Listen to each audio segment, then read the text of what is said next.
The problem with human beings is that we're always either motivated by gaining pleasure or gaining a positive or avoiding pain.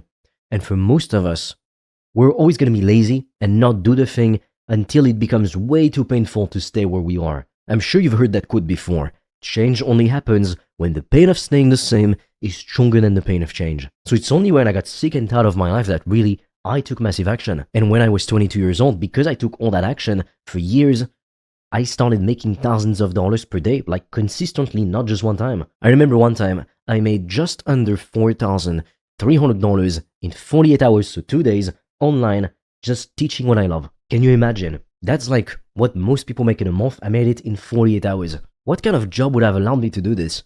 None. And I've also traveled to different countries. I've stayed in expensive hotels. I've spent a month in the Caribbean. I'm gonna go spend more months in the Caribbean again.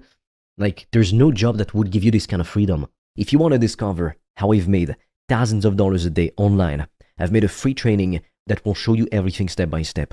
The link will be in the description. And for a limited time, you can also apply to book a free call with me or a member of my team. On that call, we'll see what's blocking you from making more money, and we'll give you a custom step-by-step plan so you can start your business today, even with $0 in startup capital, and get your first customers as quickly as possible. The link is in the description, but be quick because we have very limited spots and they fill up fast.